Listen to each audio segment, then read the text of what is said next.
10 ಮಿಲಿಯನ್ಗೂ ಅಧಿಕ ಹ್ಯಾಪಿ ಪೇಷಂಟ್ಗಳು. ಇಡೀ ದಕ್ಷಿಣ ಭಾರತಾದ್ಯಂತ 5 ರಾಜ್ಯಗಳಲ್ಲಿ ಸುಮಾರು 40ಕ್ಕೂ ಹೆಚ್ಚಿನ ಸುಸಜ್ಜಿತ ಸ್ಪೆಷಾಲಿಟಿ ಕ್ಲಿನಿಕ್ಗಳು ಡಯಾಬಿಟಿಸ್, ಕೀಲು ನೋವು, ಸೋಯಾಸಿಸ್ ನಂತಹ ಸಮಸ್ಯೆಗಳಿಗೆ ಸೂಕ್ತ ಚಿಕಿತ್ಸೆ ಕೊಡುವಂತಹ constitutional treatment homeo Care international. ಆರೋಗ್ಯದ ವಿಷಯದಲ್ಲಿ ಅತ್ಯುತ್ತಮ ಆಯ್ಕೆ ಹೋಮಿಯೋ ಕೇರ್ ಇಂಟರ್ನ್ಯಾಷನಲ್. ನಮಸ್ಕಾರ ವೀಕ್ಷಕರೇ, ವಿಶೇಷ ಕಾರ್ಯಕ್ರಮಕ್ಕೆ ತಮ್ಮೆಲ್ಲರಿಗೂ ಆತ್ಮೀಯ ಸ್ವಾಗತ. ನಾನು ಪೂರ್ಣಿಮಾ. ವೀಕ್ಷಕರೇ, ಕಾರ್ಯಕ್ರಮದಲ್ಲಿ ನಮ್ಮ ಜೊತೆಗಿದ್ದಾರೆ ಹೋಮಿಯೋ ಕೇರ್ ಇಂಟರ್ನ್ಯಾಷನಲ್ ಶಾಖೆಯ ಹೋಮಿಯೋಪತಿ ತಜ್ಞರು. ಬನ್ನಿ ಡಾಕ್ಟರ್ನ ಕಾರ್ಯಕ್ರಮಕ್ಕೆ ವೆಲ್ಕಮ್ ಮಾಡೋಣ. ಮ್ಯಾಮ್, ಕಾರ್ಯಕ್ರಮಕ್ಕೆ ತಮಗೆ ಆತ್ಮೀಯ ನಮಸ್ಕಾರ. Thank you. ವೀಕ್ಷಕರೇ, ಇವತ್ತಿನ ಕಾರ್ಯಕ್ರಮದಲ್ಲಿ ನಮಗೆ ಹೋಮಿಯೋ ಕೇರ್ ಇಂಟರ್ನ್ಯಾಷನಲ್ ಶಾಖೆಯ ಹೋಮಿಯೋಪತಿ ತಜ್ಞರು ಡಿಸ್ಕ್ ಪ್ರಾಬ್ಲಮ್ ಅಂದರೆ, ಈಗ ಡಿಸ್ಕ್ ಪ್ರಾಬ್ಲಮ್ ಅಂದ ಕೂಡಲೇ ಒಂದು ಸರ್ವೈಕಲ್ ಸ್ಪಾಂಡಿಲೋಸಿಸ್ ಆಗಿರ್ಬೋದು, ಲಂಬಾ ಸ್ಪಾಂಡಿಲೋಸಿಸ್ ಆಗಿರ್ಬೋದು, ಅಥವಾ ಡಿಸ್ಕ್ ಬಲ್ಜ್ ಆಗುವಂಥದ್ದು ಅಂದರೆ ಒಂದು ಕುತ್ತಿಗೆಯ ಭಾಗದಲ್ಲಿ ಅಥವಾ ಒಂದು ಶೋಲ್ಡರ್ ಪೇನ್ ಭುಜದ ಭಾಗದಲ್ಲಿ ಆಗಿರ್ಬೋದು, ಸೊಂಟದ ಭಾಗದಲ್ಲಿ, ಬೆನ್ನಿನ ಮಧ್ಯ ಭಾಗದಲ್ಲಿ ಸುಮಾರು ಜನರಿಗೆ ನೋವು ಕಾಣಿಸ್ಕೊಳ್ಳುವಂಥದ್ದನ್ನು ನಾವು ನೋಡ್ತೇವೆ.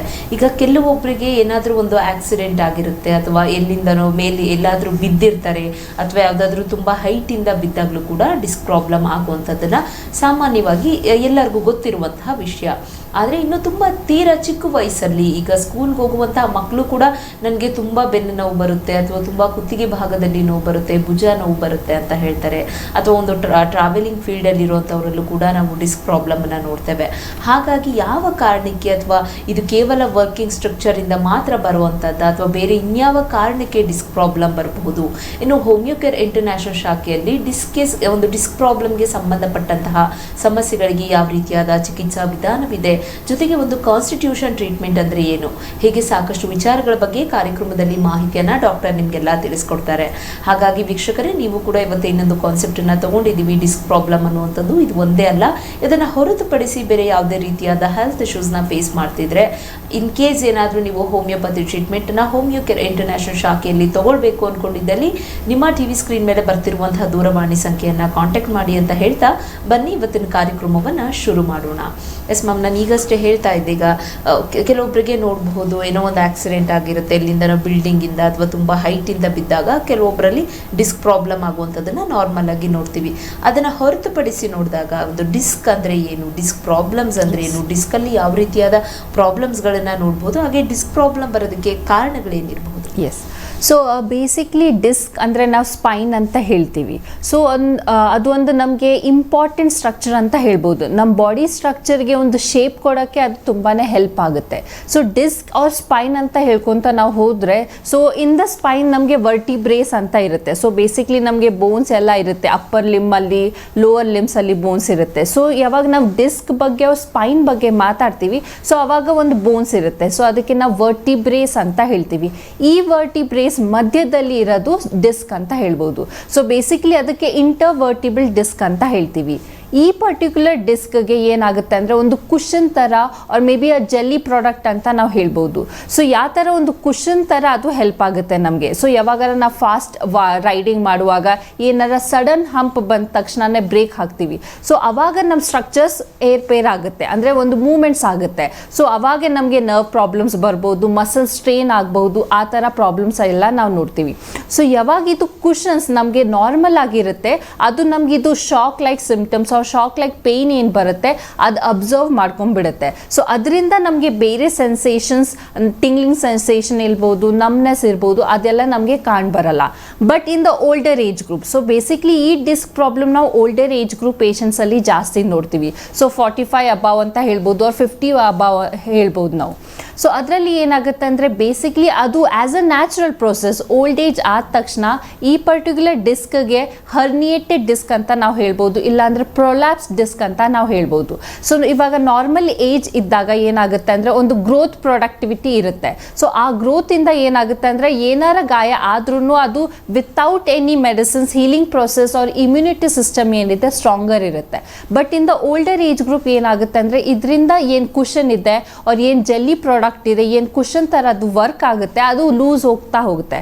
ಸೊ ಒಂದು ಮೈಲ್ಡ್ ಲೂಸ್ ಆ್ಯಂಡ್ ಟೇರ್ ಅಂತ ಹೇಳ್ಬೋದು. So because of this tear ಏನಾಗುತ್ತೆ ಅಂದರೆ ಏನಾರ ಮಸಲ್ಸ್ ಇರ್ಬೋದು, ಟೆಂಡಾನ್ಸ್ ಇರ್ಬೋದು, ಲಿಗಾಮೆಂಟ್ಸ್ ಇರ್ಬೋದು, ಅದು ಟೇರ್ ಆಗೋದು ಚಾನ್ಸಸ್ ಇರುತ್ತೆ. ಸೊ ಬಿಕಾಸ್ ಆಫ್ ದ್ಯಾಟ್ ನಮಗೆ ಇದು ಈಸಿಲಿ ಏನಾರ ನಾವು ತೂಕದ ಏನಾರು ಲಿಫ್ಟ್ ಮಾಡಿದ್ರೆ ನಮಗೆ ಪ್ರೊಲ್ಯಾಪ್ಸ್ ಆಗೋದು, ಡ್ರೈವಿಂಗ್ ಮಾಡುವಾಗ ಏನಾರ ಇಂಜುರಿ ಆದರೆ ಅವಾಗ ಆಗ್ಬೋದು, ರಿಪೀಟೆಡ್ ಇಂಜುರಿ ಆದಾಗೂ ನಮಗೆ ಈ ಪ್ರಾಬ್ಲಮ್ ಬರ್ಬೋದು. So if you go with the age wise, so ಚಿಕ್ಕ ಮಕ್ಕಳಲ್ಲಿ ಅವ್ರು ಮುಂಚೆನೇ ಹೇಳಿದರು because of many other reasons. So basic reason ಏನಂದರೆ ತುಂಬಾ ಹೆವಿ ಬ್ಯಾಗ್ ಅವ್ರು ಯೂಸ್ ಮಾಡ್ಕೋತಾರೆ. ಸೊ ಬಿಕಾಸ್ ಆಫ್ ದ್ಯಾಟ್ ಅವ್ರಿಗೆ ಶೋಲ್ಡರ್ ಪೇನ್ ಬರೋದು, ಬ್ಯಾಕ್ ಪೇನ್ ಬರೋದು, ಆ ಥರದ್ದಿರುತ್ತೆ. ಇಫ್ ಸಪೋಸ್ ನಾವು ಇವಾಗ ಸ್ಪೈನ್ ಬಗ್ಗೆ ಮಾತಾಡ್ಕೊತ ಹೋದರೆ ಅದರಲ್ಲಿ ಸರ್ವೈಕಲ್ ಇರುತ್ತೆ, ಥೊರಾಸಿಕ್ ಇರುತ್ತೆ, ಲಂಬಾರ್ ಇರುತ್ತೆ ಆ್ಯಂಡ್ ಸ್ಯಾಕ್ರಲ್ ಪೋರ್ಷನ್ ಅಂತ ಹೇಳ್ತೀವಿ. ಸೊ ಸರ್ವೈಕಲ್ ಅಂದರೆ ನಮ್ಮ ನೆಕ್ ರೀಜನ್ನಲ್ಲಿ ಏನು ವರ್ಟಿಬ್ರೇಸ್ ಇದೆ ಅದಕ್ಕೆ ಸರ್ವೈಕಲ್ ವರ್ಟಿಬ್ರೇಸ್ ಅಂತ ಹೇಳ್ತೀವಿ. ಸೊ ಈ ಸರ್ವೈಕಲ್ ಸ್ಪಾಂಡಿಲೋಸಿಸ್ ಅಂದರೆ ಆ ಪರ್ಟಿಕ್ಯುಲರ್ ಸರ್ವೈಕಲ್ ವರ್ಟಿಬ್ರೇಸ್ ಮಧ್ಯದಲ್ಲಿ ಇರೋದು ಇಂಟರ್ವರ್ಟಿಬಲ್ ಡಿಸ್ಕ್ ಪ್ರೊಲ್ಯಾಪ್ಸ್ ಆಗೋದು, ಪ್ರೊಟ್ರೂಷನ್ ಮುಂದಗಡೆ ಬರೋದು, ಆ ಥರ ಪ್ರಾಬ್ಲಮ್ ಆಗುತ್ತೆ. ಇಫ್ ಸಪೋಸ್ ಆ ಥರ ನಮಗೆ ಈ ಪ್ರಾಬ್ಲಮ್ ಆದರೆ ನಮಗೆ ಒಂದು ತುಂಬಾ ಶೋಲ್ಡರ್ ಪೇನ್ ಬರೋದು ಚಾನ್ಸಸ್ ಇರುತ್ತೆ. ಸೊ ಎರಡೂ ಶೋಲ್ಡರ್ಸಲ್ಲಿ ತುಂಬಾ ನೋವು ಬರೋದು, ಎರಡೂ ಕೈಯಲ್ಲಿ ಟಿಂಗ್ಲಿಂಗ್ ಸೆನ್ಸೇಷನ್ ಅಂದರೆ ಜುಮ್ ಥರ ಆಗೋದು ಎರಡೂ ಕೈಯಲ್ಲಿ, ಆ ಥರ ಒಂದು ಸೆನ್ಸೇಷನ್ ನಾವು ನೋಡ್ಬೋದು. ಪ್ಲಸ್ ಮೂಮೆಂಟ್ ರಿಸ್ಟ್ರಿಕ್ಷನ್ಸ್ ಅಂತ ಇರುತ್ತೆ, ಅಂದರೆ ನಮಗೆ ಲೆಫ್ಟ್ ಸೈಡ್ ರೈಟ್ ಸೈಡ್ ನೋಡೋಕ್ಕೂ ಪ್ರಾಬ್ಲಮ್ ಆಗುತ್ತೆ, ಬೆಂಡಿಂಗ್ ಫಾರ್ವರ್ಡ್ ಬೆಂಡಿಂಗ್ ಬ್ಯಾಕ್ವರ್ಡ್ಸ್ ಬರೋಕ್ಕೂ ನಮಗೆ ಪ್ರಾಬ್ಲಮ್ ಆಗುತ್ತೆ. So that is the main ಅಂದರೆ ಸರ್ವೈಕಲ್ ಸ್ಪಾಂಡಿಲೋಸಿಸ್ ಸಿಂಪ್ಟಮ್ಸ್ ಆ ಥರ ನಾವು ನೋಡ್ಬೋದು. So rarest of the spine effect ಆಗೋದು ಥೊರಾಸಿಕ್ಸ್. ಸೊ ಥೊರಾಸಿಕ್ ವರ್ಟಿಬ್ರೆ ನಮಗೆ ರೇರೆಸ್ಟ್ ಎಫೆಕ್ಟ್ ಆಗುತ್ತೆ. ಸೊ ಕಾಮನೆಸ್ಟ್ ಎಫೆಕ್ಟ್ ಆಗೋದು ಸರ್ವೈಕಲ್ ವರ್ಟಿಬ್ರೇಸ್ ಅಂತ ಹೇಳ್ತೀವಿ. So cervical vertebrates repeated injury ಆದಾಗ or May be after the pregnancy ಏನಾರ ಸರ್ಜರಿಯಲ್ಲಿ ಪ್ರಾಬ್ಲಮ್ ಆದಾಗೂ ನಮಗೆ ಸ್ಪೈನಲ್ಲಿ ಎಫೆಕ್ಟ್ ಆಗ್ಬೋದು, ಆರ್ ಏನಾರ ಸ್ಪೈನಲ್ಲಿ ಟ್ಯೂಮರ್ ಇದ್ರೂ ಈ ಥರ ಸಿಂಪ್ಟಮ್ಸ್ ನಾವು ನೋಡ್ಬೋದು. ಸೊ ದ ಕಾಮನ್ ಅಂದರೆ cervical spondylosis and lumbar spondylosis ಅಂತ ಹೇಳ್ತೀವಿ. ಸೊ ಲಂಬಾರ್ ಸ್ಪಾಂಡಿಲೋಸಿಸ್ ಅಂದರೆ ನಮಗೆ ಲಂಬಾರ್ ವರ್ಟಿಬ್ರೇಸ್, ಲಂಬಾರ್ ಇಂಟರ್ವರ್ಟಿಬಲ್ ಡಿಸ್ಕ್ ಯಾವಾಗ ಎಫೆಕ್ಟ್ ಆಗುತ್ತೆ ಆವಾಗ ನಮಗೆ ಈ ಥರ ಸಿಂಪ್ಟಮ್ಸ್ ನಾವು ನೋಡ್ಬೋದು. ಸೊ ದ ಕಾಮನೆಸ್ಟ್ ಸಿಂಪ್ಟಮ್ಸ್ ಅಂದರೆ ತುಂಬಾ ಬ್ಯಾಕ್ ಏಕ್ ಅಂತ ಹೇಳ್ತೀವಿ, ಸೊಂಟ ನೋವು ಜಾಸ್ತಿ ಇದೆ ಅಂತ ಹೇಳ್ತಾರೆ. ಕೆಲವೊಬ್ರು ಡಿಫ್ರೆನ್ಶಿಯೇಟ್ ಮಾಡ್ತಾರೆ, ಅಂದರೆ ರೈಟ್ ಸೈಡಲ್ಲಿ ನಮಗೆ ಜಾಸ್ತಿ ಪೇನ್ ಇದೆ, ಲೆಫ್ಟ್ ಸೈಡಲ್ಲಿ ಪೇನ್ ಇದೆ ಅಂತ. ಸೊ ಆ ಥರ ಡಿಫ್ರೆನ್ಶಿಯೇಟ್ ಮಾಡೋಕ್ಕೆ ನಮಗೆ ಸಯಾಟಿಕಾ ಪೇನ್ ಇದೆ, ಅವ್ರ ಸಯಾಟಿಕಾ ನರ್ವ್ ಏನಿದೆ ಅದರಲ್ಲಿ ಡಿಫ್ರೆನ್ಶಿಯೇಟ್ ಮಾಡೋದು ತುಂಬಾ ಇಂಪಾರ್ಟೆಂಟ್ ಆಗುತ್ತೆ. ಯಾಕಂದರೆ ಸಯಾಟಿಕಾ ನರ್ವ್ ನಮಗೆ ಲಂಬಾರ್ ವರ್ಟಿಬ್ರೇಸಿಂದ ಪಾಸ್ ಆಗೋದು ಒಂದು ನರ್ವ್ ಅಂತ ಹೇಳ್ತೀವಿ. ಸೊ ಯಾವಾಗ ಇದು ನರ್ವ್ ತುಂಬಾ ಕಂಪ್ರೆಸ್ ಆಗಿಬಿಡುತ್ತೆ, ಸೊ ಬೇಸಿಕ್ಲಿ ಯಾವಾಗ ಇದು ಇಂಟರ್ವರ್ಟಿಬಲ್ ಡಿಸ್ಕ್ ಪ್ರೊಲ್ಯಾಪ್ಸ್ ಆಗ್ಬೋದು, ಪ್ರೊಟ್ರೂಷನ್ ಆಗ್ಬೋದು, ಸೊ ಅವಾಗ ಒಂದು ನರ್ವ್ ಪ್ರೆಸ್ ಆಗಿಬಿಡುತ್ತೆ. So because of this pressure ಏನಾಗುತ್ತೆ ಅಂದರೆ ಸಯಾಟಿಕಾ ನರ್ವ್ ತುಂಬಾ ಎಫೆಕ್ಟ್ ಆಗ್ಬೋದು.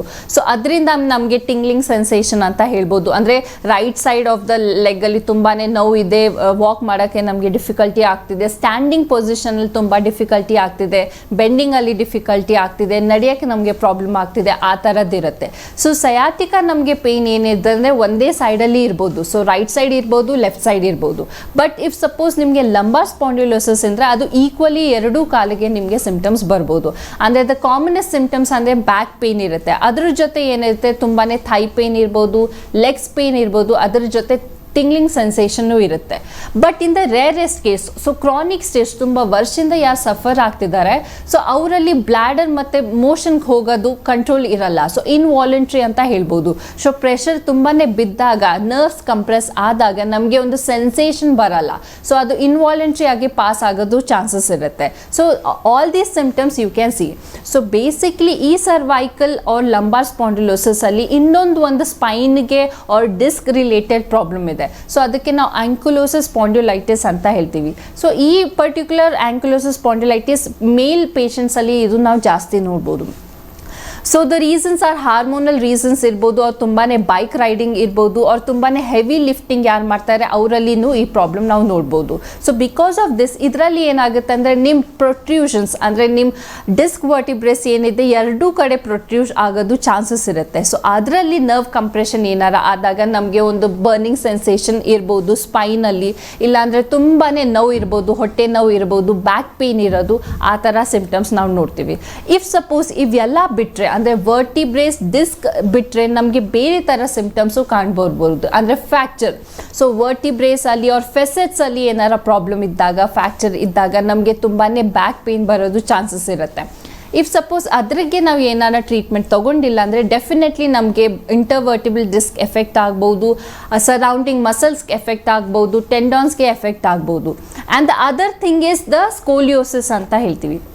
ಸೊ ಬೇಸಿಕ್ಲಿ ಸ್ಕೋಲಿಯೋಸಿಸ್ ಅಂದರೆ ನಮ್ಮ spine structure normally S shape ಅಂತ ಇರುತ್ತೆ, ಬಟ್ ಇನ್ ದ ಸ್ಕೋಲಿಯೋಸ್ ಅದು ಡಿವಿಯೇಟ್ ಆಗೋದು ಚಾನ್ಸಸ್ ಇರುತ್ತೆ. ಅಂದರೆ ತುಂಬಾ ಲೆಫ್ಟ್ ಸೈಡ್ ಬೆಂಡ್ ಆಗಿರ್ಬೋದು, ಅವ್ರ ರೈಟ್ ಸೈಡ್ ಬೆಂಡ್ ಆಗಿರ್ಬೋದು, ಆ ಥರದ್ದಿರುತ್ತೆ. ಸೊ ಅದರಲ್ಲಿನೂ ಒಂದು ಕಾಮನ್ ಸಿಮ್ಟಮ್ಸ್ ಇರುತ್ತೆ ಬ್ಯಾಕ್ ಪೇನ್ ಅಂತ ನಾವು ಹೇಳ್ಬೋದು.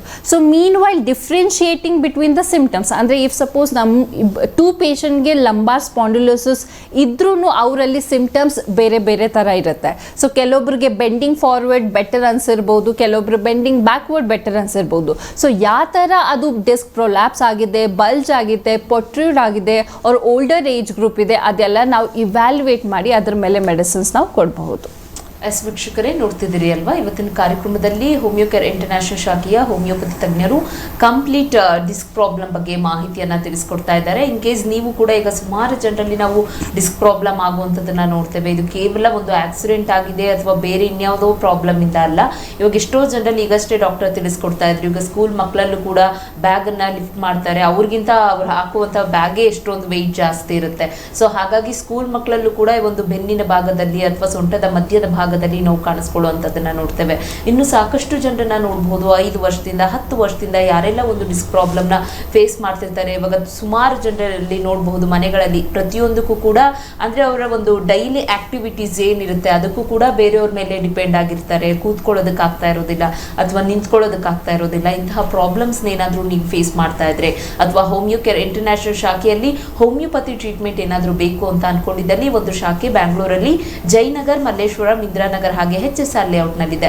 ಇನ್ ಕೇಸ್ ಬ್ಯಾಂಗ್ಳೂರ್ ಬಿಟ್ಟು ಹೊರಗಡೆ ಇರೋರು ಕೂಡ ದಾವಣಗೆರೆ, ಮೈಸೂರು, ಹುಬ್ಳಿ, ಕಲಬುರಗಿ, ಹಾಸನ, ಶಿವಮೊಗ್ಗ, ತುಮಕೂರು ಹೀಗೆ ಆಲ್ ಓವರ್ ಕರ್ನಾಟಕದ ಎಲ್ಲ ಭಾಗದಲ್ಲಿಯೂ ಕೂಡ ಹೋಮಿಯೋಕೇರ್ ಇಂಟರ್ನ್ಯಾಷನಲ್ ಶಾಖೆ ಇರೋದ್ರಿಂದ ಈಗ ಸುಮಾರು ಜನ ಹೇಳೋವಂಥದ್ದನ್ನ ನೋಡ್ತೇವೆ, ನಾವು ಟ್ರೀಟ್ಮೆಂಟ್ ಅನ್ನ ತಗೊಂಡಿದ್ವಿ ಅಥವಾ ನಮಗೆ ಈ ಥರ ಡಿಸ್ಕ್ ಪ್ರಾಬ್ಲಮ್ ಆದಾಗ ಸರ್ಜರಿ ಬೇಕು, ಸರ್ಜರಿ ನೀಡ್ ಇದೆ ಅಂತ ಹೇಳಿದ್ರು, ನಾವು ಸರ್ಜರಿ ಮಾಡಿಸ್ಕೊಂಡ್ವಿ, 1-2 ಇಯರ್ಸ್ ನಮಗೆ ಪ್ರಾಬ್ಲಮ್ ಏನಿಲ್ಲ, ಅಗೇನ್ ಮತ್ತೆ ನಮಗೆ ಪೇನ್ ಸ್ಟಾರ್ಟ್ ಆಗ್ತಿದೆ ಅಂತ ಹೇಳ್ತೀರಾ.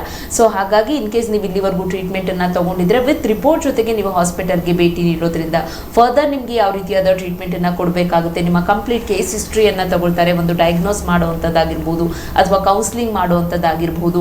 ಹೋಮಿಯೋಪತಿ ಟ್ರೀಟ್ಮೆಂಟ್ ಅಂದ್ರೆ ಏನು ಅಥವಾ ಕಾನ್ಸ್ಟಿಟ್ಯೂಷನ್ ಟ್ರೀಟ್ಮೆಂಟ್ ಅಂದ್ರೆ ಹೇಗಿರುತ್ತೆ, ಎಷ್ಟು ದಿನಗಳ ಕಾಲ ತಗೊಳ್ಬೇಕಾಗುತ್ತೆ, ಟ್ರೀಟ್ಮೆಂಟ್ನ ಜೊತೆಗೆ ನಿಮ್ಮ ಒಂದು ಫಿಸಿಕಲ್ ಆಕ್ಟಿವಿಟೀಸ್ ಹೇಗಿರಬೇಕಾಗುತ್ತೆ ಅಥವಾ ನಿಮ್ಮ ಲೈಫ್ ಸ್ಟೈಲಲ್ಲಿ ನೀವೇನೆಲ್ಲ ಚೇಂಜಸ್ ಅನ್ನ ಮಾಡ್ಕೊಳ್ಬೇಕಾಗುತ್ತೆ, ಯಾವ ರೀತಿಯಾದ ಒಂದು ಆಹಾರ ಪದ್ಧತಿಯನ್ನ ನೀವು ಲೀಡ್ ಮಾಡಬೇಕಾಗುತ್ತೆ, ಹೀಗೆ ಆಲ್ ಓವರ್ ಎಲ್ಲ ವಿಷಯಗಳ ಬಗ್ಗೆ ನೀವು ಮಾಹಿತಿಯನ್ನ ತಿಳ್ಕೊಂಡು ತದನಂತರ ನಮಗೆ ಹೋಮಿಯೋಪತಿ ಟ್ರೀಟ್ಮೆಂಟ್ ಬೇಕು ಅಂತ ಅನ್ಕೊಂಡಿದ್ದಲ್ಲಿ ಹೋಮಿಯೋಕೇರ್ ಇಂಟರ್ನ್ಯಾಷನಲ್ ಶಾಖೆಯಲ್ಲಿ ಹೋಮಿಯೋಪತಿ ಟ್ರೀಟ್ಮೆಂಟ್ಗೆ ಕನೆಕ್ಟ್ ಆಗಬಹುದು.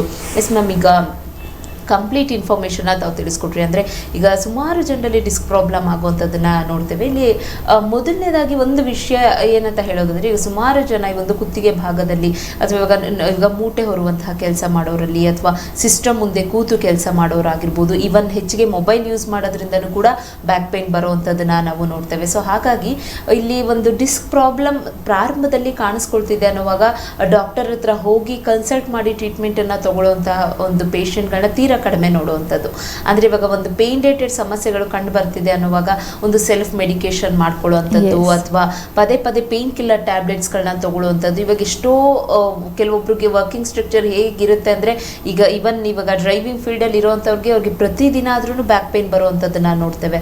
ಸೊ ಎಷ್ಟೋ ವರ್ಷಗಳಿಂದ ಇಂತಹ ಒಂದು ಪ್ರಾಬ್ಲಮ್ ಇದ್ರೂ ಅವರು ಪ್ರತಿದಿನ ಪೇನ್ ಕಿಲ್ಲರ್ ಟ್ಯಾಬ್ಲೆಟ್ ತಗೊಳ್ಳುವಂಥದ್ದು ಅಥವಾ ಒಂದು ಹಾಟ್ ವಾಟರಿಂದ ಸ್ವಲ್ಪ ಬಿಸಿ ಕೊಡುವಂಥದ್ದು ಅಥವಾ ಯಾವುದೋ ಒಂದು ಆಯಿಲ್ ಮಸಾಜ್ ಕೊಡುವಂಥದ್ದನ್ನ ಮಾಡ್ತಾರೆ. ಇದು ಎಷ್ಟು ಮಟ್ಟಿಗೆ ಸರಿ? ಟ್ರೀಟ್ಮೆಂಟ್ನ ಅವಶ್ಯಕತೆ ಯಾವುದೇ ರೀತಿಯಾದ ಬ್ಯಾಕ್ ಪೇನ್ ಸಮಸ್ಯೆಗಳಿಗೂ ಇರುತ್ತಾ? Yes. So basically if suppose ನಿಮಗೆ ಒಂದು 2-3 ಡೇಸಿಂದ ನಿಮಗೆ ಈ ಬ್ಯಾಕ್ ಪೇನ್ ಇದೆ ಅಂದರೆ ಆ ಥರ ಅಂದರೆ ಅಕ್ಯೂಟ್ ಅಂತ ನೀವು ತಿಳ್ಕೊಬೋದು. ಅಂದರೆ ತುಂಬಾ ಮನೆ ಕೆಲಸ ಜಾಸ್ತಿ ಮಾಡುವಾಗ ಅವ್ರು ಏನಾರ ಲಿಫ್ಟ್ ಮಾಡಿದ ಮೇಲೆ ಈ ಥರ ಪೇನ್ ನಮ್ಗೆ ಬಂದೇ ಬರುತ್ತೆ. Or May be because of bad ಪೋಸ್ಚರಿಂದ. ಸೊ ಯಾವಾಗ ನಾವು ಮಕ್ಕೋತೀವಿ, ಸೊ ಅವಾಗ ನಮ್ಮ ಪೋಸ್ಚರ್ ಕರೆಕ್ಟ್ ಇಲ್ಲಾಂದ್ರೂ ನಮಗೆ ಇದು ಬ್ಯಾಕ್ ಪೇನ್ ಬರ್ಬೋದು. So because of all this ಅಂದರೆ ಯಾವ ಕಾರಣದಿಂದ ನಿಮಗೆ ಇದು ಬ್ಯಾಕ್ ಪೇನ್ ಬಂದಿದೆ ಅದ್ರ ಮೇಲೆ ನಾವು ಜಾಸ್ತಿ ಗಮನ ಕೊಡಬೇಕು. ಬಟ್ ಇಫ್ ಸಪೋಸ್ ಕೆಲಸ ಮಾಡಿದ ಮೇಲೆ ಈ ಥರ ನಿಮಗೆ ಪ್ರಾಬ್ಲಮ್ ಬಂದಿದೆ. ಸೊ ಅದಕ್ಕೆ ನೀವು ಅಕ್ಯೂಟ್ ಪೇನ್ ಅಂತ ತಿಳ್ಕೊಬೋದು. ಅಂದರೆ ಮನೆಯಲ್ಲಿನೇ ಸ್ವಲ್ಪ ಆಯಿಲ್ ಮಸಾಜ್ ಮಾಡಿಕೊಂಡು ಆ ಥರ ನೀವು ನೋಡ್ಬೋದು. ಅಂದರೆ 2-3 ಡೇಸ್ ಒಳಗಡೆ ಅದು ನೋವು ನಿಮಗೆ ಕಡಿಮೆ ಆಗಿಲ್ಲ ಅಂದರೆ ಡೆಫಿನೆಟ್ಲಿ ಡಾಕ್ಟರ್ನ ಭೇಟಿ ಆಗೋದು ನೆಸೆಸಿಟಿ ಆಗುತ್ತೆ. ಯಾಕಂದರೆ ಈ ಪರ್ಟಿಕ್ಯುಲರ್ ಜನ್ರೇಷನಲ್ಲಿ ಏನಾರ ಚಿಕ್ಕ ಗಾಯ ಆದ್ರೂ ಅದು ದೊಡ್ಡ ಆಗೋದು ಚಾನ್ಸಸ್ ಇರುತ್ತೆ. So because of the hereditary factor ಹೇಳ್ಬೋದು, ಆರ್ ವೆಜಿಟೇಬಲ್ಸ್ ನಾವು ಏನು ತೊಗೋತಿದ್ದೀವಿ, or chemicals, or because of the environmental factors ಆ ಥರ ಇದೆ. ಸೊ ಇಫ್ ಸಪೋಸ್ 3-4 ಡೇಸಿಂದ ನಿಮಗೆ ಇದು ಪೇನ್ ಇದೆ, ಸಬ್ಸೈಡ್ ಆಗಿಲ್ಲ, ಸೊ ಡೆಫಿನೆಟ್ಲಿ ಡಾಕ್ಟರ್ನ ಭೇಟಿಯಾಗಿ. ಸೊ ಆವಾಗ ನಿಮ್ಮ ಸಿಮ್ಟಮ್ಸ್ ಯಾವ ಥರ ಇದೆ, ಯಾವಾಗಿಂದ ಈ ಪ್ರಾಬ್ಲಮ್ ಸ್ಟಾರ್ಟ್ ಆಗಿದೆ, ಇಫ್ ಸಪೋಸ್ ಏನಾರ ಎಕ್ಸ್ರೇ ತೊಗೊಂಡಿದ್ದೀರಾ, ಸೆಲ್ಫ್ ಮೆಡಿಕೇಷನ್ಸ್ ಏನಾರು ತೊಗೊಂಡ್ರೆ ಅದೆಲ್ಲನೂ ನಿಮ್ಮ ಡಾಕ್ಟರ್ ಹತ್ರ ಹೇಳ್ಕೊಂಡಿರಿ. ಸೊ ಬಿಕಾಸ್ ಏನಾಗುತ್ತೆ ಅಂದರೆ ತುಂಬಾ ಓವರ್ ಮೆಡಿಕೇಷನ್ಸಿಂದನೂ ನಮಗೆ ಇದು ಆ್ಯಂಟಿಡೋಟ್ ಮಾಡೋದು ಸ್ವಲ್ಪ ಕಷ್ಟ ಆಗುತ್ತೆ. ಸೊ ವಿತ್ ದ ಸಿಮ್ಟಮ್ಸ್ ಯಾವ ಥರ ನಿಮ್ಮ ಸಿಮ್ಟಮ್ಸ್ ಇದೆ, ಮುಂಚೆ ಏನಾರ ಹಿಸ್ಟ್ರಿ ಆಫ್ ಫಾಲ್ ಇರ್ಬೋದು, ರಿಪೀಟೆಡ್ ಇಂಜುರಿ ಇರ್ಬೋದು ಆ ಜಾಗದಲ್ಲಿ, ಅದೆಲ್ಲನೂ ಇಂಪಾರ್ಟೆಂಟ್ ಆಗುತ್ತೆ. ಸೊ ಬೇಸಿಕಲಿ ಹೋಮಿಯೋಕೇರ್ ಇಂಟರ್ನ್ಯಾಷನಲ್ ಯಾವ ಥರ ನಿಮ್ಮ ಟ್ರೀಟ್ಮೆಂಟ್ ಇರ್ಬೋದು ಅಂದರೆ ಒಂದು ಡೀಟೇಲ್ ಕೇಸ್ ಟೇಕಿಂಗ್ ಪ್ರೊಸೆಸ್ ಅಂತ ಇರುತ್ತೆ. ಸೊ ಆ ಪರ್ಟಿಕ್ಯುಲರ್ ಡೀಟೇಲ್ ಕೇಸ್ ಟೇಕಿಂಗಲ್ಲಿ ಬರೀ ಬ್ಯಾಕ್ ಪೇನ್ಸ್ ಸಂಬಂಧ ಏನಾರ ಸಿಮ್ಟಮ್ಸ್ ಇರ್ಬೋದು, ಬಟ್ ಅದ್ರ ಜೊತೆ ಇಫ್ ಸಪೋಸ್ ಫೀಮೇಲ್ ಪೇಷಂಟ್ ಇದ್ದರೆ ಅವ್ರ ಮೆನ್ಸಸ್ ಇರ್ಬೋದು, ಆಬ್ಸ್ಟೆಟಿಕ್ ಹಿಸ್ಟ್ರಿ ಇರ್ಬೋದು, ಫಿಸಿಕಲ್ ಜನರಲ್ಸ್ ಅಂತ ಹೇಳ್ತೀವಿ. ಸೊ ಮೇ ಬಿ ಬೋವೆಲ್ ಮೂವ್ಮೆಂಟ್ಸ್ ಇರ್ಬೋದು, ಅಪಟೈಟ್ ಇರ್ಬೋದು, ಎಷ್ಟು ನೀರು ಕುಡಿತಾರೆ ಅವರು, ಅದೆಲ್ಲ ಲೆಕ್ಕ ಮಾಡಿಕೊಂಡು ಪ್ಲಸ್ ಅದ್ರ ಜೊತೆ ಏನಾರ ಮೆಂಟಲ್ ಇನ್ಸ್ಟೆಬಿಲಿಟಿ ಇದ್ದಾಗ. ಸೊ ಇಫ್ ಕೆಲವೊಬ್ರು ನಾವು ನೋಡ್ತೀವಿ ತುಂಬಾ ವರ್ಕ್ ಟೆನ್ಷನ್ ಇರುತ್ತೆ, ಬಿಸ್ನೆಸ್ ಟ್ರಿಪ್ಸಲ್ಲಿ ಹೋಗ್ತಿರ್ತಾರೆ, ಸೊ ತುಂಬಾ ಸ್ಟ್ರೆಸ್ ವರೀಸ್ ಇದ್ದಾಗ ತುಂಬಾ ಮೆಂಟಲಿ ಡಿಸ್ಟರ್ಬ್ ಇರ್ತಾರೆ, ಅಂದರೆ ಒಂದು ಡಿಪ್ರೆಷನ್ ಲೆವೆಲ್ನು ಕ್ಯಾಲ್ಕುಲೇಟ್ ಮಾಡ್ಬೋದು. ಸೊ ಅದರಿಂದ ಏನಾಗುತ್ತೆ ಅಂದರೆ ಡೆಫಿನೆಟ್ಲಿ ಆ ಮೆಂಟಲ್ ಸಿಮ್ಟಮ್ಸ್ನ ಇನ್ಕ್ಲೂಡ್ ಮಾಡಿ with that the physical generals, ಅಂದರೆ ನಿಮ್ಮ ಬ್ಯಾಕ್ ಪೇನ್ ಸಿಮ್ಟಮ್ಸ್ ಏನಿದೆ ಅದೆಲ್ಲನೂ ಇನ್ಕ್ಲೂಡ್ ಮಾಡಿ ಒಂದು ಕಾನ್ಸ್ಟಿಟ್ಯೂಷನಲ್ ಟ್ರೀಟ್ಮೆಂಟನ್ನು ಕೊಡ್ತೀವಿ. ಸೊ ಬೇಸಿಕ್ಲಿ ಕಾನ್ಸ್ಟಿಟ್ಯೂಷನಲ್ ಟ್ರೀಟ್ಮೆಂಟ್ ಅಂದರೆ ಅದು ಒಂದು ಸ್ಪೆಸಿಫಿಕ್ ಮೆಡಿಸಿನ್ಸ್ ಆ ಪರ್ಟಿಕ್ಯುಲರ್ ಪೇಷಂಟ್ಗೆ ಅಂತ ಹೇಳ್ಬೋದು. ಸೊ ಹೋಮಿಯೋಪತಿಯಲ್ಲಿ ಯಾವುದಕ್ಕೂ ಯಾವ ಡಿಸೀಸ್ಗೆ ಒಂದು ಸ್ಪೆಸಿಫಿಕ್ ಮೆಡಿಸಿನ್ಸ್ ಅಂತ ಇರಲ್ಲ. ಆ ಸ್ಪೆಸಿಫಿಕ್ ಮೆಡಿಸಿನ್ಸ್ ಆ ಪರ್ಟಿಕ್ಯುಲರ್ ಇಂಡಿವಿಜುವಲ್ಗೆ ಅಂತ ಹೇಳ್ಬೋದು. ಸೊ ಇಂಡಿವಿಜುವಲೈಸೇಷನ್ ಅಂತ ಹೇಳ್ತೀವಿ. ಇಫ್ ಸಪೋಸ್ ನಿಮ್ಗೆ ಇದು ಬ್ಯಾಕ್ ಪೇನ್ ಇದೆ, ಎಕ್ಸ್ರೇಸ್ ಎಲ್ಲ ತೆಗೆದಿದ್ದೀರಾ, MRI is important, so USG is important. So ಏನಾಗುತ್ತೆ ಅಂದರೆ ಇಫ್ ಸಪೋಸ್ ನಿಮಗೆ ಲಂಬಾರ್ ಸ್ಪಾಂಡಿಲೋಸಿಸ್ ಇದೆ, ಸೊ ಅದರಲ್ಲಿ ಇಂಪಾರ್ಟೆಂಟ್ ಇನ್ವೆಸ್ಟಿಗೇಷನ್ ಏನಂದರೆ ಎಕ್ಸ್ರೇ ಅಂತ ಹೇಳ್ತೀವಿ. ಸೊ ಎಕ್ಸ್ರೇದಲ್ಲಿ ಇಂಟರ್ವರ್ಟಿಬಲ್ ಡಿಸ್ಕ್ ಸ್ಪೇಸ್ ಏನಿದೆ ಕಡಿಮೆ ಆಗಿದೆ, ಜಾಸ್ತಿ ಆಗಿದೆ, ಬಲ್ಜ್ ಆಗಿದೆ, ಪ್ರೊಟ್ರ್ಯೂಡ್ ಆಗಿದೆ, ಹರ್ನಿಯೇಟೆಡ್ ಆಗಿದೆ, ಅದೆಲ್ಲ ನಮಗೆ ಗೊತ್ತಾಗುತ್ತೆ. ಇಫ್ ಸಪೋಸ್ ಏನಾರ ಬೋನಲ್ಲಿ ಪ್ರಾಬ್ಲಮ್ ಇದ್ದಾಗ, ಸೊ ಮೇ ಬಿ ಫ್ರ್ಯಾಕ್ಚರ್ ಇರ್ಬೋದು, ಫೆಸೆಟ್ಸ್ ಇರ್ಬೋದು, ಆರ್ ಸ್ಪೈನಲ್ ಟ್ಯೂಮರ್ಸ್ ಇರ್ಬೋದು, ಆರ್ ಅನಾಟಮಿಕಲ್ ಡಿಫೆಕ್ಟ್ ಇರ್ಬೋದು, ಆರ್ ಸ್ಕೋಲಿಯೋಸಿಸ್ ಇರ್ಬೋದು, ಅದೆಲ್ಲ ನಮಗೆ ಗೊತ್ತಾಗುತ್ತೆ. So if suppose anatomical defect ಏನಾರಿದೆ ಅದಕ್ಕೆ ಏನು ಮಾಡೋಕ್ಕಾಗಲ್ಲ, ಬಟ್ ಡೆಫಿನೆಟ್ಲಿ ಪೇನ್ ಏನಿದೆ ಅದು ಸಬ್ಸೈಡ್ ನಾವು ಮಾಡ್ಬೋದು. ಬಟ್ ಇಫ್ ಸಪೋಸ್ ನಿಮಗೆ ಲಂಬಾರ್ ಸ್ಪಾಂಡಿಲೋಸಿಸ್ ಇದೆ, ಸರ್ವೈಕಲ್ ಸ್ಪಾಂಡಿಲೋಸಿಸ್ ಇದೆ, ಆರ್ ಆಂಕುಲೋಸಿಸ್ ಸ್ಪಾಂಡಿಲೈಟಿಸ್ ಇದೆ, ಸೊ ಅವಾಗ ನಿಮಗೆ ಓನ್ಲಿ ಬ್ಯಾಕ್ ಪೇನ್ ಇದೆ, definitely it can be helpful with the homeopathic medicines. If suppose ಈ ಪರ್ಟಿಕ್ಯುಲರ್ ಡಿಸೀಸ್ ಜೊತೆ ನಿಮ್ಗೆ ಏನಾರ ನರ್ವ್ ಕಂಪ್ರೆಷನ್ ಆದಾಗ, ಸೊ ಒಂದು ಶಾಕ್ ಲೈಕ್ ಸಿಮ್ಟಮ್ಸ್ ಬರುತ್ತೆ, ಟಿಂಗ್ಲಿಂಗ್ ಸೆನ್ಸೇಷನ್ ಬರ್ಬೋದು. So definitely for that also there is a very good treatment in homeopathy. Plus ಅದ್ರ ಜೊತೆ ಏನಾಗುತ್ತೆ ಅಂದರೆ ಕೆಲವೊಬ್ರು ಪೇಷಂಟ್ ಹೇಳ್ತಾರೆ, ಅಂದರೆ ಮೆಡಿಸಿನ್ಸ್ ತೊಗೊಂಡಿದ್ದೀವಿ ಬೇರೆ ಸೈಡಿಂದ, 1-4 ಮಂತ್ಸ್ ತೊಗೊಂಡಿವಿ, ಆ ಪರ್ಟಿಕ್ಯುಲರ್ ಟೈಮಲ್ಲಿ ರಿಲೀಫ್ ಸಿಕ್ಕಿದೆ, but after the 4 months or after the 5 months again ಆ ಥರ ಪೇನ್ಸ್ ಇರುತ್ತೆ. So basically the other side treatment ಯಾವ ಥರ ಇರುತ್ತೆ ಅಂದರೆ ಆ ಪರ್ಟಿಕ್ಯುಲರ್ ಮೂಮೆಂಟಲ್ಲಿ ನಿಮಗೆ ಪೇನ್ ಕಡಿಮೆ ಆಗಿರ್ಬೋದು, ಬಟ್ ಅದು ರೂಟಿಂದ ನಿಮಗೆ ಕ್ಯೂರ್ ಆಗಲ್ಲ. ಫಾರ್ ದ ರೂಟ್ ಕಾಸ್ ರೂಟಿಂದ ನಿಮಗೆ ಎಲ್ಲ ಪ್ರಾಬ್ಲಮ್ ಕ್ಯೂರ್ ಆಗಬೇಕಂದ್ರೆ homeopathic medicines are very good. So basically ಇದರಲ್ಲಿ ಏನಾಗುತ್ತೆ ಅಂದರೆ ನಿಮ್ಗೆ ಏನು ಕಾಸ್ ಇದೆ, ಯಾವ ಕಾಸಿಂದ ನಿಮಗೆ ಈ ಥರ ಬ್ಯಾಕ್ ಪೇನ್ ಬರ್ತಿದೆ, ಆ ಪರ್ಟಿಕ್ಯುಲರ್ ಕ್ಲಾಸ್ಗೆ ಅವ್ರು ಟ್ರೀಟ್ ಮಾಡ್ತಾರೆ. ಸೊ ಆ particular class includes your mental instability also. So ಎಲ್ಲ ಕಡೆ as a constitutional from mind to your physical symptoms ಎಲ್ಲ ಇನ್ಕ್ಲೂಡ್ ಮಾಡಿ ನಿಮಗೆ ಮೆಡಿಸಿನ್ಸ್ ಕೊಡ್ತೀವಿ. ವೀಕ್ಷಕರೇ ನೋಡ್ತಿದ್ದೀರಿ ಅಲ್ವಾ, ಒಂದು ಕಾನ್ಸ್ಟಿಟ್ಯೂಷನ್ ಟ್ರೀಟ್ಮೆಂಟ್ ಅಂದರೆ ಹೇಗಿರುತ್ತೆ ಹೋಮಿಯೋಕೇರ್ ಇಂಟರ್ನ್ಯಾಷನಲ್ ಶಾಖೆಯಲ್ಲಿ ಅನ್ನೋದನ್ನ ತಿಳಿಸ್ಕೊಡ್ತಾ ಇದ್ದಾರೆ. ಸೊ ನೀವು ಕೂಡ ಯಾವುದೇ ರೀತಿಯಾದ ಇವತ್ತು ಏನೊಂದು ಕಾನ್ಸೆಪ್ಟನ್ನು ತೊಗೊಂಡಿದ್ದೀವಿ ನಾವು, ಡಿಸ್ಕ್ ಪ್ರಾಬ್ಲಮ್ ಅನ್ನುವಂಥದ್ದು, ಇದು ಒಂದೇ ಅಲ್ಲ, ಬೇರೆ ಯಾವುದೇ ರೀತಿಯಾದ ಹೆಲ್ತ್ ಇಶ್ಯೂಸ್ನ ಫೇಸ್ ಮಾಡ್ತಿದ್ರು ಕೂಡ ನಿಮಗೆ ಒಂದು ಪ್ರಾಬ್ಲಮ್ ಅನ್ನೋದು ಇನಿಷಿಯಲ್ ಸ್ಟೇಜಲ್ಲಿ ಪ್ರಾರಂಭದ ಹಂತದಲ್ಲಿರುವಾಗಲೇ ಟ್ರೀಟ್ಮೆಂಟನ್ನು ತಗೊಳ್ಳೋದು ತುಂಬ ಉತ್ತಮ. ಹಾಗಾಗಿ ಒಂದು ಶಾಖೆ ಬಂದು ಆಲ್ ಓವರ್ ಕರ್ನಾಟಕ ಇದೆ. ಬ್ಯಾಂಗ್ಳೂರಲ್ಲೂ ಕೂಡ ಒಂದು ಜಯನಗರ ಆಗಿರ್ಬೋದು, ಮಲ್ಲೇಶ್ವರಂ ಆಗಿರ್ಬೋದು, ಇಂದಿರಾನಗರ ನಗರ್ ಮತ್ತು HSR ಲೇಔಟ್ನಲ್ಲಿದೆ. ಇನ್ ಕೇಸ್ ಏನಾದರೂ ಬ್ಯಾಂಗ್ಳೂರ್ ಬಿಟ್ಟು ಹೊರಗಡೆ ಇದ್ರೂ ಕೂಡ ಕರ್ನಾಟಕದ ಎಲ್ಲ ಭಾಗದಲ್ಲಿಯೂ ಕೂಡ ಹೋಮಿಯೋ ಕೇರ್ ಇಂಟರ್ನ್ಯಾಷನಲ್ ಶಾಖೆ ಇರೋದ್ರಿಂದ ನೀವು ಮೊದಲನೇದಾಗಿ ಇಲ್ಲಿವರೆಗೂ ಟ್ರೀಟ್ಮೆಂಟ್ ತಗೊಂಡಿರುವಂತಹ ರಿಪೋರ್ಟ್ ಜೊತೆಗೆ ನಿಮ್ಮ TV ಸ್ಕ್ರೀನ್ ಮೇಲೆ ಬರ್ತಿರುವಂತಹ ದೂರವಾಣಿ ಸಂಖ್ಯೆಗೆ ಕಾಂಟ್ಯಾಕ್ಟ್ ಮಾಡಿ. ಬಿಕಾಸ್ ಸಾಕಷ್ಟು ಜನ ಡಿಸ್ಕ್ ಪ್ರಾಬ್ಲಮ್ ಬಂದಾಗ ಸುಮಾರು ಜನ ನಿಮ್ಮ ಮನೆಗಳಲ್ಲೇ ನೀವು ನೋಡಿರ್ತೀರಾ, ನಿಮ್ಮ ತಂದೆ ತಾಯಿ ಅಥವಾ ವಯಸ್ಸಾದವ್ರು ಯಾರಾದರೂ ಇದ್ದಾಗ ನೆಗ್ಲೆಕ್ಟ್ ಮಾಡಿರ್ತೀರಾ. ಸೊ ಇದು ವಯಸ್ಸಾದ ಮೇಲೆ ಇಮ್ಯೂನ್ ಪವರ್ ಕಡಿಮೆ ಆಗುತ್ತೆ ಅಥವಾ ಮೂಳೆ ಸೌತದಿಂದ ಇಂತಹ ಸಮಸ್ಯೆಗಳು ಕಂಡು ಬರುತ್ತೆ. ಸೊ ಇದಕ್ಕೆ ಯಾಕೆ ಟ್ರೀಟ್ಮೆಂಟ್ ಅಂತ ಎಷ್ಟೋ ಜನ ನೆಗ್ಲೆಕ್ಟ್ ಮಾಡುವಂಥದ್ದನ್ನು ನೋಡ್ತೀರಾ. ಜೊತೆಗೆ ಎಷ್ಟೋ ಜನರಿಗೆ 5 ವರ್ಷದಿಂದ 10 ವರ್ಷದಿಂದ ಒಂದು ಸಮಸ್ಯೆ ಇದ್ರೂ ಕೂಡ ಟ್ರೀಟ್ಮೆಂಟನ್ನು ತೊಗೊಂಡಿರೋದಿಲ್ಲ. ನೀವೇ ಸೆಲ್ಫ್ ಮೆಡಿಕೇಷನ್ಗಳನ್ನ ಮಾಡ್ಕೊಳ್ತಾ ಇರ್ತೀರಾ. ಇದೆಲ್ಲವೂ ಕೂಡ ಫರ್ದರ್ ನಿಮಗೆ ಒಂದು ಸ್ವಲ್ಪ ದಿನಗಳಾದಮೇಲೆ ಬೇರೆ ರೀತಿಯಾದ ಹೆಲ್ತ್ ಇಶ್ಯೂಸ್ಗಳು ಕ್ರಿಯೇಟ್ ಆಗೋದಕ್ಕೆ ಸ್ಟಾರ್ಟ್ ಆಗುತ್ತೆ. ಹಾಗಾಗಿ ಯಾವುದೇ ರೀತಿಯಾದ ಒಂದು ಆರೋಗ್ಯದ ಸಮಸ್ಯೆ ಅನ್ನೋದು ನಿಮಗೆ ಸ್ಟಾರ್ಟಿಂಗ್ ಸ್ಟೇಜಲ್ಲೇ ಕಂಡು ಬರ್ತಿದೆ ಅನ್ನೋವಾಗಲೇ ಅದಕ್ಕೊಂದು ಸೂಕ್ತವಾದ ಉತ್ತಮವಾದ ಟ್ರೀಟ್ಮೆಂಟನ್ನು ತಗೊಳ್ಳೋದು ತುಂಬ ಒಳ್ಳೆಯದು. ಎಸ್ ಮ್ಯಾಮ್, ಈಗ ನೀವು ಹೇಳ್ತಾ ಇದ್ರಿ ಒಂದು ಕಾನ್ಸ್ಟಿಟ್ಯೂಷನ್ ಟ್ರೀಟ್ಮೆಂಟ್ ಅಂದರೆ ಹೇಗಿರುತ್ತೆ ಹೋಮಿಯೋ ಕೇರ್ ಇಂಟರ್ನ್ಯಾಷನಲ್ ಶಾಖೆಯಲ್ಲಿ ಅಂತ. ಇವಾಗ ಆಲ್ ಓವರ್ ಕರ್ನಾಟಕದಲ್ಲಿ ಲಕ್ಷಾಂತರ ಜನ ಹೋಮಿಯೋ ಕೇರ್ ಇಂಟರ್ನ್ಯಾಷನಲ್ ಶಾಖೆಯಲ್ಲಿ ಟ್ರೀಟ್ಮೆಂಟನ್ನು ತಗೊಳ್ತಾ ಇದ್ದಾರೆ. ಇನ್ಕೆ ಸೂಕ್ತವಾದ ರೀತಿಯಲ್ಲಿ ಟ್ರೀಟ್ಮೆಂಟನ್ನು ತಗೊಳ್ಳದೇ ಇದ್ದಾಗ ಈ ಒಂದು ಡಿಸ್ಕ್ ಪ್ರಾಬ್ಲಮಿಂದ ಆಗುವಂತಹ ಕಾಂಪ್ಲಿಕೇಶನ್ಸ್ ಬಗ್ಗೆ ಮಾಹಿತಿಯನ್ನು ತಿಳಿಸ್ಕೊಡಿ. ಸೊ ಇಫ್ ಸಪೋಸ್ ನಮಗೆ ಇದು ಪ್ರಾಪರ್ ಟ್ರೀಟ್ಮೆಂಟ್ ನಾವು ಏನಾದ್ರು ತೊಗೊಂಡಿಲ್ಲ, ಸೊ ಯಾವ ಥರ ಕಾಂಪ್ಲಿಕೇಶನ್ಸ್ ಬರ್ಬೋದು ಅಂದರೆ it was definitely including the cervical spondylosis. So if suppose ನಿಮಗೆ ಸರ್ವೈಕಲ್ ಸ್ಪಾಂಡಿಲೋಸಿಸ್ ಇದೆ, so the first important thing ಯಾವ ಥರ ಇನ್ನೂ ಪ್ರಿವೆನ್ಷನ್ ಮಾಡ್ಬೋದು ಅಂದರೆ ಒಂದು ಬೆಲ್ಟ್ ಬರುತ್ತೆ, ಸರ್ವೈಕಲ್ ಬೆಲ್ಟ್ ಅಂತ. ಸೊ ಆ ಪರ್ಟಿಕ್ಯುಲರ್ ಬೆಲ್ಟ್ ಎಷ್ಟು ಲೆಂತಲ್ಲಿ ಇಡಬೇಕು ಅದು ನಿಮ್ಮ ಡಾಕ್ಟರ್ ನಿಮಗೆ ಹೇಳ್ಕೊಡ್ತಾರೆ. ಯಾಕಂದರೆ ಯಾವ ಡಿಸ್ಕಲ್ಲಿ ಯಾವ ವರ್ಟಿಬ್ರೇಸಲ್ಲಿ ನಿಮಗೆ ಪ್ರಾಬ್ಲಮ್ ಇದೆ, ಯಾವ ಡಿಸ್ಕಲ್ಲಿ ಬಲ್ಜ್ ಆಗಿದೆ, ಸೊ ಅದರಿಂದ ಅದು length will be decided by the doctor.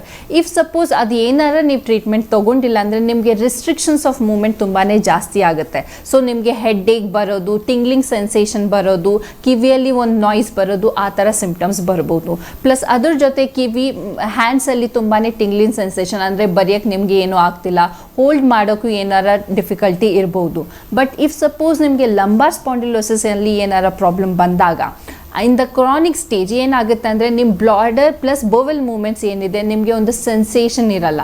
So basically ಈ ಪರ್ಟಿಕ್ಯುಲರ್ ಸಿಂಪ್ಟಮ್ಸ್ ನಾವು almost a person suffering from 6 years ಆ ಪರ್ಟಿಕ್ಯುಲರ್ ಪೇಷಂಟ್ಸಲ್ಲಿ ಈ ಥರ ಪ್ರಾಬ್ಲಮ್ ನೋಡ್ಬೋದು. ಬಟ್ ದ ಬೇಸಿಕ್ ಪ್ರಾಬ್ಲಮ್ ಏನಂದರೆ ಬ್ಯಾಕ್ ಪೇನ್ ಇರುತ್ತೆ, ತುಂಬಾ ನೋವು ಇರುತ್ತೆ, ಅವ್ರಿಗೆ ನಡೆಯೋಕ್ಕೂ ಆಗ್ತಿಲ್ಲ, ಸಯಾಟಿಕಾ ಪೇನ್ ಇರ್ಬೋದು, ಆ ನರ್ವ್ ಕಂಪ್ರೆಷನ್ ಏನಿದೆ ಅದರಿಂದ ಆಗ್ಬೋದು. ಬಟ್ ಕೆಲವೊಬ್ರು ಪೇಷಂಟ್ ಹೇಳ್ತಾರೆ ನಮಗೆ ಕಾಫ್ ಮಸಲ್ಸಲ್ಲಿ ಅವ್ರ ಲೆಗ್ ಮಸಲ್ಸಲ್ಲಿ ಏನಿದೆ ತುಂಬಾ ನೋವಿದೆ. ಬಟ್ ಅದಕ್ಕೆ ನೀವು ಡಿಫ್ರೆನ್ಷಿಯೇಟ್ ಮಾಡಬೇಕು. ಇಫ್ ಸಪೋಸ್ ಬರೀ ನಿಮಗೆ ಕಾಫ್ ಮಸಲ್ಸಲ್ಲಿ ಪೇನ್ ಇದ್ದರೆ ನಿಮಗೆ ಕ್ಯಾಲ್ಶಿಯಂ ಡೆಫಿಷಿಯನ್ಸಿ ಮ್ಯಾಗ್ನೀಷಿಯಂ ಡೆಫಿಷಿಯನ್ಸಿ ಇರೋದು ಚಾನ್ಸಸ್ ಇರುತ್ತೆ. ಬಟ್ ಇಫ್ ಸಪೋಸ್ ನಿಮಗೆ ಓನ್ಲಿ ಬ್ಯಾಕ್ ಪೇನ್ ಇದೆ ವಿತ್ ದ್ಯಾಟ್ ರೇಡಿಯೇಟಿಂಗ್ ಪೇನ್ ಅಂತ ಹೇಳ್ತೀವಿ, ಅವ್ರ ರೆಫರ್ಡ್ ಪೇನ್ ಅಂತ ಹೇಳ್ತೀವಿ, ಅಂದರೆ ಬ್ಯಾಕಿಂದ ತುಂಬ ಕಾಲ್ ತನಕ ನಿಮಗೆ ನೋವು ಬರೋದು, ಅದಕ್ಕೆ ರೆಫರ್ಡ್ ಪೇನ್ ಅಂತ ಹೇಳ್ತೀವಿ. ಸೊ ಆ ಥರ ಪ್ರಾಬ್ಲಮ್ ಬರುತ್ತೆ. ಬಟ್ ಅದ್ರ ಜೊತೆ ನಿಮಗೆ ಪಾಸ್ಚರ್ ಮೇಂಟೈನ್ ಮಾಡೋದು ತುಂಬಾ ಇಂಪಾರ್ಟೆಂಟ್ ಆಗುತ್ತೆ. ಸೊ ಇವಾಗ IT ಪೀಪಲ್ ನಾವು ಹೇಳ್ತೀವಿ ತುಂಬಾ ಕಂಪ್ಯೂಟರ್ ಮುಂದೆ ಕೂತ್ಕೊಂಡು ಕೆಲಸ ಮಾಡ್ತಾರೆ, ಅವ್ರು ಮೇ ಬಿ ಟೀಚರ್ಸ್ ಹೇಳ್ಬೋದು, ಪೊಲೀಸ್ ಹೇಳ್ಬೋದು, ತುಂಬ ನಿಂತ್ಕೊಂಡು ಕೆಲಸ ಮಾಡ್ತಾರೆ. ಸೊ ಅವರಲ್ಲಿನೂ ಒಂದು ಪರ್ಟಿಕ್ಯುಲರ್ ಸಿಸ್ಟಮಲ್ಲಿ ಒಂದು 15 minutes ಗ್ಯಾಪ್ ತೊಗೊಂಡು ಅವ್ರು ಬೇರೆ ಕೆಲಸ ಮಾಡಿದರೆ ಅದು ಹೆಲ್ಪ್ಫುಲ್ ಆಗುತ್ತೆ. ಅಂದರೆ ಒಂದು 15 minutes ಗ್ಯಾಪ್ ತೊಗೊಂಡು ವಾಕ್ ಮಾಡ್ಕೊಂಡು ಮತ್ತೆ ಪುನಃ ಕೂತ್ಕೊಂಡು ಕೆಲಸ ಮಾಡಿದರೆ it won't be effective. If suppose ನೀವು ಒಂದೇ ಜಾಗದಲ್ಲಿ ಕೂತ್ ಕೆಲಸ ಮಾಡ್ತಿದ್ರೆ ಅಂದರೆ ನಿಮ್ಮ ಚೇರ್ ಸ್ಟ್ರಕ್ಚರ್ನು ಇಂಪಾರ್ಟೆಂಟ್ ಆಗುತ್ತೆ. ಸೊ ಯಾವ ಥರ ನಿಮ್ಮ ಸ್ಪೈನ್ ಇದೆ ಆ ಥರ ಒಂದು ಚೇರ್ ನಿಮಗೆ ಪ್ರೊವೈಡ್ ಮಾಡಿದರೆ it can be helpful for you. If suppose ನೀವು ತುಂಬಾ ನಿಂತ್ಕೊಂಡು ಕೆಲಸ ಮಾಡ್ತಿದ್ರೆ ಅಂದ್ರೂ ಅದರಲ್ಲಿ ಒಂದು ವಾಕ್ ಮಾಡಿ ಅವ್ರು ಒಂದು 15 minutes ಕೂತ್ಕೊಂಡು ಆಮೇಲೆ ಪುನಃ ನಿಂತ್ಕೊಂಡು ಕೆಲಸ ಮಾಡಿದರೆ it can be effective. But in the childrens ಅಂದರೆ ಚಿಕ್ಕ ಮಕ್ಕಳಲ್ಲಿ ತುಂಬಾ ಹೆವಿ ಬ್ಯಾಗ್ ಇರುತ್ತೆ. So teachers and the parents should be very careful. ಎಷ್ಟು ಬುಕ್ಸ್ ಅವ್ರಿಗೆ ನೆಸೆಸಿಟಿ ಇದೆ ಅಷ್ಟೇ ಬುಕ್ಸ್ ಅವ್ರು ಕ್ಯಾರಿ ಮಾಡಬೇಕಾಗುತ್ತೆ. ಇಫ್ ಇಲ್ಲಾಂದರೆ ಅವ್ರ ಸ್ಕೂಲಲ್ಲೇ ಆ ಬುಕ್ಸ್ ಇಟ್ಕೊಂಡು ಆ ಥರ ಅವ್ರು ಮೇಂಟೈನ್ ಮಾಡಿದರೆ it can be helpful. If suppose ಆ ಥರನೇ ನಾವು ಅವ್ರಿಗಿದ್ರೆ ಒಂದು ಆಯಿಲ್ ಮಸಾಜ್ ಇಂಪಾರ್ಟೆಂಟ್ ಆಗುತ್ತೆ. ಸೊ ಮನೆಯಲ್ಲಿ ಎಲ್ಲರ ಮನೆಯಲ್ಲಿ ಕೋಕೋನಟ್ ಆಯಿಲ್ ಅಂತ ಇರುತ್ತೆ, ಅದು ಸ್ವಲ್ಪ ಬಿಸಿ ಮಾಡ್ಕೊಂಡು ಯಾವ ಜಾಗದಲ್ಲಿ ನಿಮಗೆ ನೋವು ಇರುತ್ತೆ ಸೊ ಆ ಜಾಗದಲ್ಲಿ you can massage. Yes ma'am, ಇವತ್ತಿನ ಕಾರ್ಯಕ್ರಮದಲ್ಲಿ ವೀಕ್ಷಕರಿಗೆ ಸಾಕಷ್ಟು ಜನ ಡಿಸ್ಕ್ ಪ್ರಾಬ್ಲಮ್ ಫೇಸ್ ಮಾಡ್ತಿರ್ತಾರೆ. ಆ್ಯಂಡ್ ಎಷ್ಟೊಂದು ಜನ ಸೆಲ್ಫ್ ಮೆಡಿಕೇಷನ್ ಪದೇ ಪದೇ ಟ್ಯಾಬ್ಲೆಟ್ಗಳನ್ನ ತೊಗೊಳ್ಳೋವಂಥದ್ದು, ಈ ಪೇನ್ ಕಿಲ್ಲರ್ ಟ್ಯಾಬ್ಲೆಟ್ಸ್ಗಳನ್ನ ತೊಗೊಳ್ಳೋದ್ರಿಂದ ಬೇರೆ ಆರ್ಗನ್ಸ್ಗಳಿಗೂ ಕೂಡ ಎಫೆಕ್ಟ್ ಆಗ್ತಾ ಹೋಗುತ್ತೆ. ಸೊ ಹಾಗಾಗಿ ಇವತ್ತಿನ ಕಾರ್ಯಕ್ರಮದಲ್ಲಿ ಡಿಸ್ಕ್ ಪ್ರಾಬ್ಲಮ್ ಬಗ್ಗೆ ಕಂಪ್ಲೀಟ್ ಇನ್ಫಾರ್ಮೇಷನ್ನ ಜೊತೆಗೆ ಹೋಮಿಯೋ ಕೇರ್ ಇಂಟರ್ನ್ಯಾಷನಲ್ ಶಾಖೆಯಲ್ಲಿ ಸಿಗುವಂತಹ ಒಂದು ಕಾನ್ಸ್ಟಿಟ್ಯೂಷನ್ ಟ್ರೀಟ್ಮೆಂಟ್ ಬಗ್ಗೆನೂ ಕೂಡ ತಾವು ಹೆಚ್ಚಿಗೆ ಮಾಹಿತಿಯನ್ನು ತಿಳಿಸ್ಕೊಟ್ರಿ. ತಮಗೆ ತುಂಬ ಹೃದಯದ ಧನ್ಯವಾದಗಳು. Thank you so much. Yes ವೀಕ್ಷಕರೇ, ನೋಡಿದ್ರಿ ಅಲ್ವಾ? ನೀವು ಕೂಡ ಇವತ್ತಿನ ಕಾರ್ಯಕ್ರಮದಲ್ಲಿ ಡಾಕ್ಟರ್ ಏನನ್ನ ತಿಳಿಸ್ಕೊಟ್ರು ಡಿಸ್ಕ್ ಪ್ರಾಬ್ಲಮ್ ಬಗ್ಗೆ, ಅಥವಾ ಕಾನ್ಸ್ಟಿಟ್ಯೂಷನ್ ಟ್ರೀಟ್ಮೆಂಟ್ ಅಂದರೆ ಹೇಗಿರುತ್ತೆ ಅನ್ನೋದನ್ನ ಕೂಡ ತಾವು ತಿಳ್ಕೊಂಡ್ರಿ.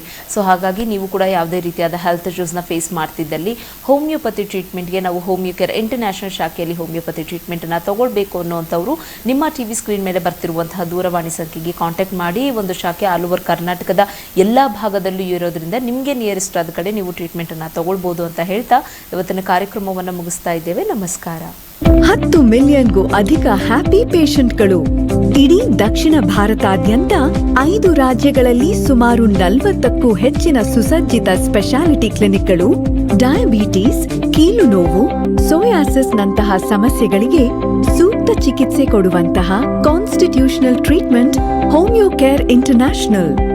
ಆರೋಗ್ಯದ ವಿಷಯದಲ್ಲಿ ಅತ್ಯುತ್ತಮ ಆಯ್ಕೆ ಹೋಮಿಯೋ ಕೇರ್ ಇಂಟರ್ನ್ಯಾಷನಲ್.